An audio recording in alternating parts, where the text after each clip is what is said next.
Can something be visible, yet hidden in plain sight? That is a thought from the mind of the great Urdu poet Mirza Asadullah Beg Khan, commonly known by his pen name Ghalib. He was a man of many dimensions: a poet, a philosopher, a socio-political commentator, a humanist, and more. On Ghalib's 156th death anniversary, which falls on February 15th, we revisit selected verses from his monumental body of work. These excerpts are taken from the 6-part series Yun Hota To Kya Hota? The World of Ghalib, presented by Amit Basole.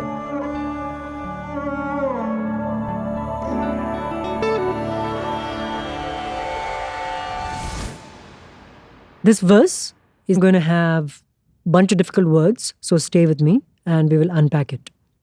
He says, है गैब गैब जिसको समझते हैं हम शुहूद, है गैब गैब जिसको समझते हैं हम शुहूद, हैं ख्वाब में हनूज जो जागे हैं ख्वाब में, हैं ख्वाब में हनूज जो जागे हैं ख्वाब में. Hanuz in the second line just means still. Okay, so keep that in mind. So this verse should be seen in a long line of metaphysical verses. It's metaphysical poetry by Bedil and many other people who went before Ghalib. These poets use poetic techniques to communicate a metaphysical idea. And what is that idea here? That which is present and visible, the shuhud, जिसको हम देख सकते हैं, it hides that which is absent or invisible, but real. So that which is visible is not the true reality, it hides true reality. I'm sure you have encountered this idea somewhere or the other before. And many poets, Ghalib and others, have written poems about this. So let's see how is he trying to communicate this idea. There's a peculiar construct in the first line, ghaib-e-ghaib. Ghaib means hidden. Okay? So ghaib-e-ghaib could mean the hiddenest of all hidden things, or something that is hidden within something that is hidden, or it could mean that the fact that something is hidden has itself been hidden. Okay, so all of these are possible interpretations of ghaib-e-ghaib. As you can see in the first phrase, your head is probably going to start spinning, right? But let's keep going and see, and I think we will be rewarded if we keep going. So the first line, what could he be saying? We can think straightforwardly. He is saying what we think is the present visible world is the hiding of that which is hidden. Okay, that is ultimate reality.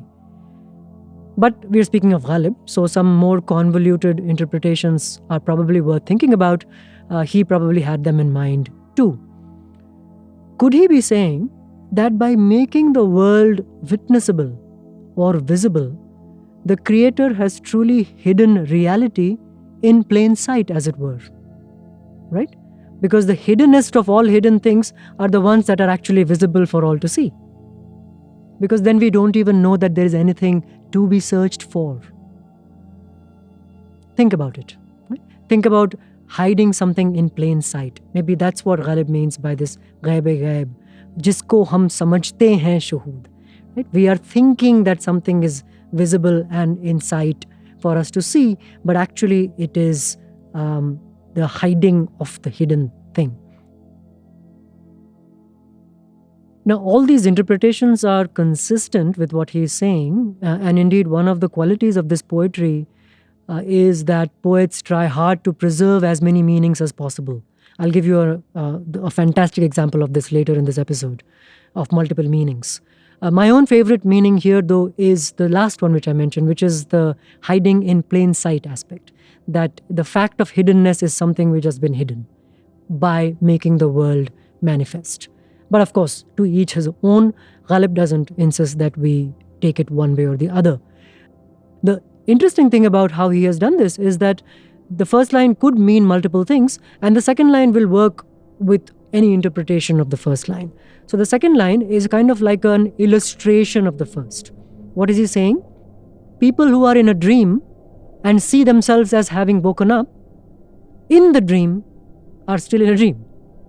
Okay? So to wake up in a dream is not real waking up, he's saying. Hai khwab mein, jo jage hai khwab mein. Now there's a nice wordplay here also, because khwab in Persian means both dream and sleep. Okay? Although in Urdu we have come to take it only in the meaning of dream, but here both meanings do work. So those who have woken up in a dream think that they have woken up, but they are mistaken. Just as those who take the visible world to be the real world are mistaken. But here's the thing, they are not completely off the mark either. Waking up in a dream is a kind of like a shadow of waking up for real. It's not a completely different thing, right? It's just not real, but it's like it. It's sort of adjacent to the real thing.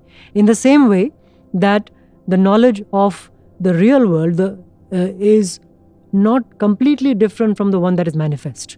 So they are both in the same family, so to speak, waking up. One is waking up in a dream, one is waking up for real. One is thinking that the real world is really all that I see around me and that's it, there's nothing more. But the other is to know that there's something beyond it. So to wake up for real is to recognize the hiddenness that is referred to in the first line. I'm sure if you think more on this verse, you will see a few more things in it, such as the nature of this poetry, that you have to kind of let it sit with you for a while.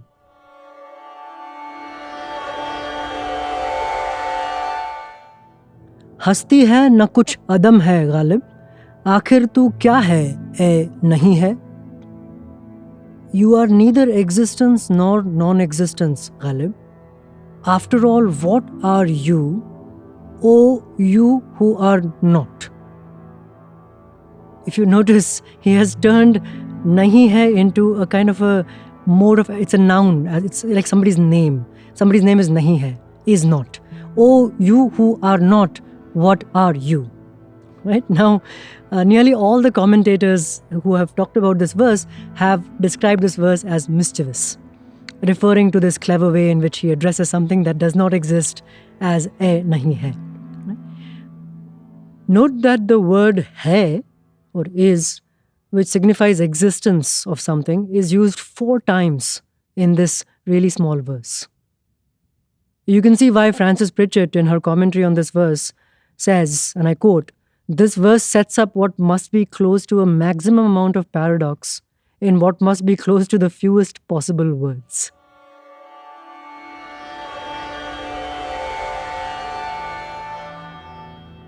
न था कुछ तो खुदा था, कुछ न होता तो खुदा होता, डुबोया मुझको होने ने, न होता मैं तो क्या होता. This is an incredible verse, and it's justly considered one of Urdu poetry's most famous verses. It is very simple in its creation. Sahle Mumtana, as they call it, an unattainably simple verse. The kind of verse that makes you think, I could do that, but you can't. It uses no fancy Persian words at all, but it packs many meanings into its 2 lines. And is it a coincidence that it was written when Ghalib was 50 years old and had returned to writing Urdu poetry after writing in Persian for many years? Remember, we talked about how he wrote very difficult poems when he was young, and then he says to his friend, I became older and started writing simpler things. Well, this is one of those verses when he wrote when he was an older man. Frances Pritchett calls this verse a meaning machine, and she gives many interpretations. I won't give you all of those here. You can go to her website and check them out. I'll just point out a few tricks that Ghalib is doing here that make many meanings possible. Okay? न था कुछ तो खुदा था, कुछ न होता तो खुदा होता. What's the first thing that comes to your mind? If you know basic Hindi, you think, when there was nothing, God was there. If nothing were to be there, if nothing were to exist, well, God would exist. Right? That's an obvious one. But now think about the fact that in Hindi and Urdu, you can always leave the subject of a sentence off, implied. And if I tell you that the subject of this sentence is मैं, then how does the line read? न था कुछ तो खुदा था, कुछ न होता तो खुदा होता.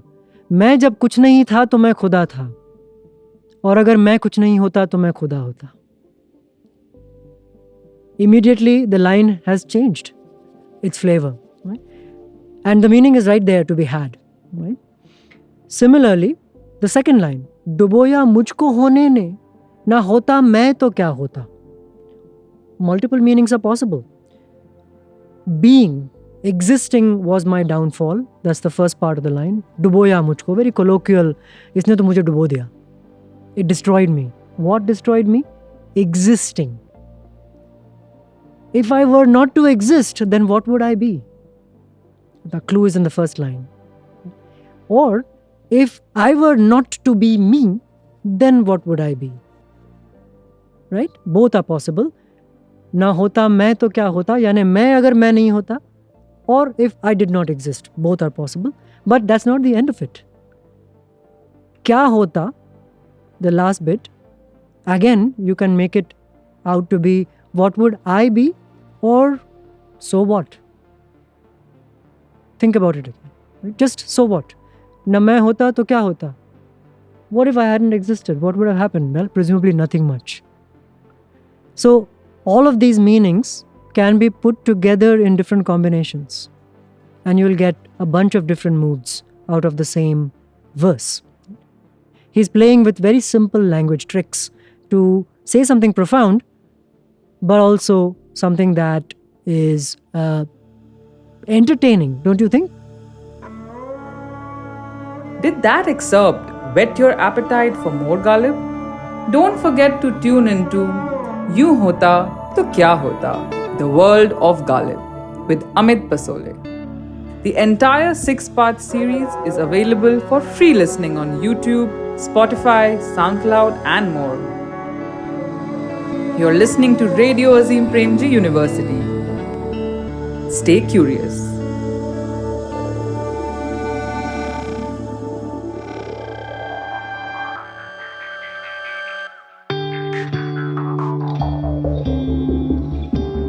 You're listening to आप सुन रहे हैं You're listening to Insunothar നിങ്ങൾ കേൾക്കുന്നത് ന്യൂ കേൾತಾ ಇದ್ದೀರಾ Ray Katha Radio radio Azim Premji university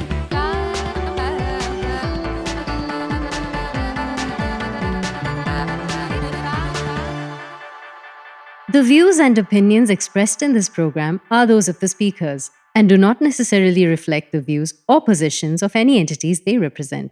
This non-commercial program is for educational purposes only.